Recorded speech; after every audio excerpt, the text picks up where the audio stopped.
Girls, let's drive After some President animal Kennedy was pellets. assassinated, Mrs. Kennedy and the family were asked, "How would you like to remember President Kennedy?" And she said, "With a living memorial, to make the National Cultural Center a living memorial."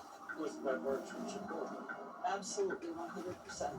President Trump says the place is falling down. Is it? This is a nearly 52-year-old building. It is beautifully maintained with the funding that we receive annually through an appropriation from the federal government. It does have deferred maintenance. In fact, we have had a very, very significant list of projects that we needed to undertake, but the funding that came from the federal government was limited to about 45 per year. Attendance, as ever happens, maybe fell off after President Trump took office and changed the leadership.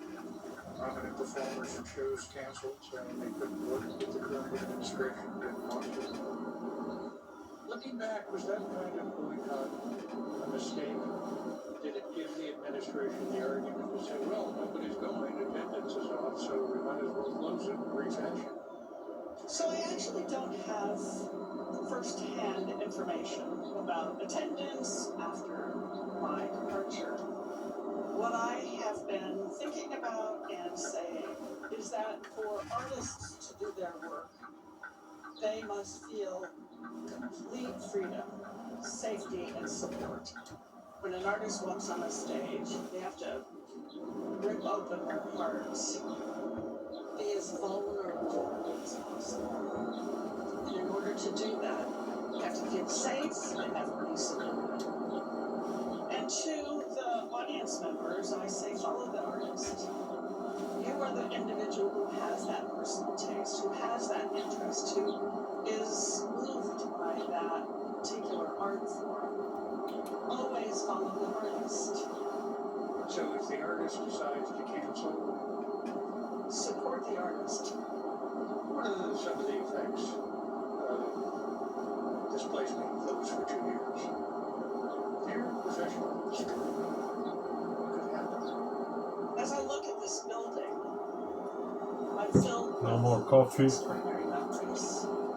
Probably the most extraordinary are the ones when I walk into a theater and I sit down and I look around like, wow, there are a lot of people here. Who are these people? And then we all share something really special.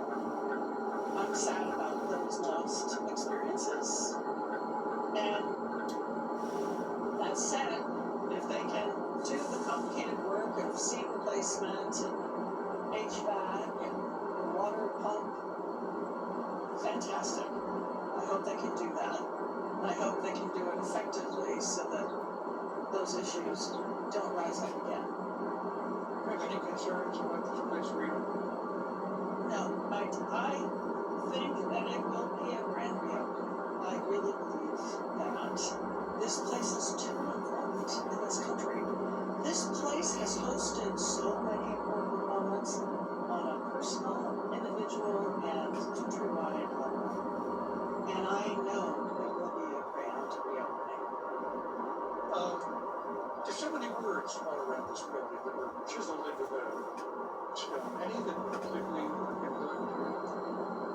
I'm not sure I have any quotes of any other president that I have been familiar with, except for those of John F. Kennedy. He certainly was magnificent with words.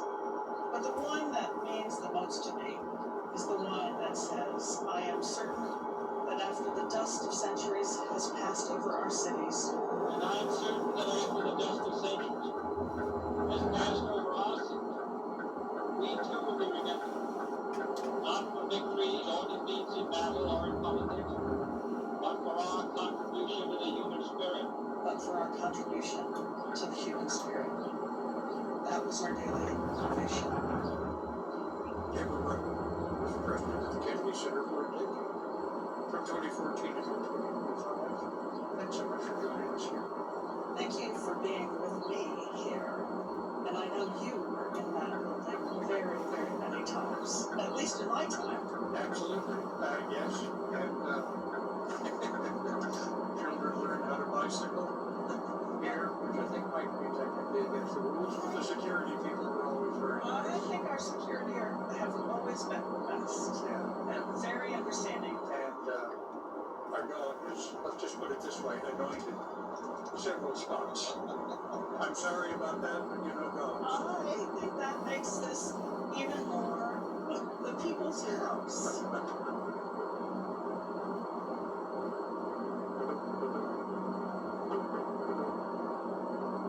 Eileen Collins flew into outer space 4 times. She was the first woman to pilot and command a spacecraft. We are going. Okay, Eileen, a long way maybe over. The space shuttle program was riding on it. The whole American space program revolved around this return to flight. And so it had to come back. The engines up and running.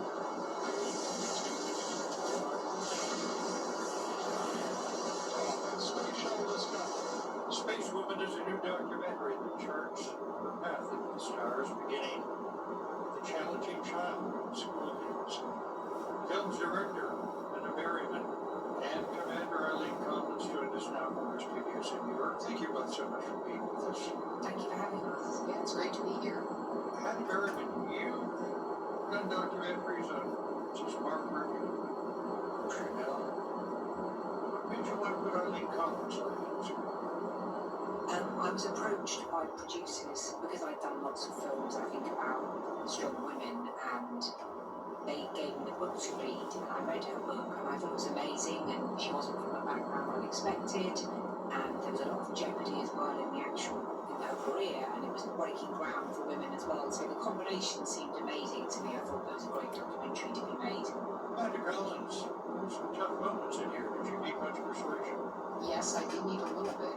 I think it takes a little bit of risk to put your life out there on the big screen. My family, what was the effect going to be on them?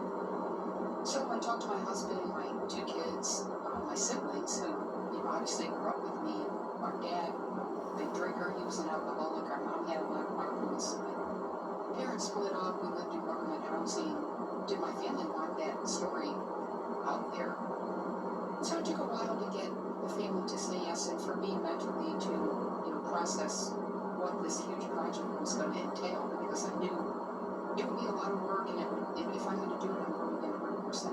Your mother went to work in a prison, and Hurricane Agnes hit your childhood home. One night you had to call an ambulance for your mother had. My mom was very much a people person, but she had some medical issues that were not treated properly, and without going into all that, I think it ended up affecting her mental state. And so she told me one day, I don't know if I want to continue living. And that was really hard on me because I was home alone with her and trying to talk her out of it. It was not successful, so I ended up going into the hospital with her. I was kind of her caretaker there for a while until we got my dad back in town.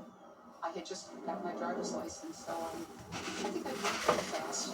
People might feel sorry for me for that, but please don't, because I think I came out of that stronger in the end, and I enjoyed doing the cooking and shoveling snow and getting my younger siblings to school. And I prayed that my mom would get better, and she did. Anna Berryman, how did you ingratiate yourself with Commander Collins and her family to get them to talk about it? I mean, Eileen's probably better at saying, because it's hard to know your own approach as a director, but I would say that I try to be incredibly upfront with people, explain why I'm interested in their story, and I think by the time we do the interviews, even though I don't do pre-interviews, the family know what I'm interested in, they know that I'm interested in all the missions, and they know that I'm also interested in all the things they went through as a family. So I guess my approach is to be an open listener to hope to elicit everything that I feel that they have to say. Eileen Collins had a daughter in 1995 after her first mission. Then you commanded the first mission after the space shuttle that exploded on re-entry. How did you tell your young daughter about the dangers you faced? Yeah, well, the first thing I want to say is I think I had the two best jobs in the world. I was a mother and I was an astronaut. So I got a lot of energy out of that. And even though she was 7 years old when I was getting ready to fly my fourth and final mission, I sat her down on the couch one day because I thought her friends at school would start talking about the Challenger accident, which happened back in 1986. And they were going to say,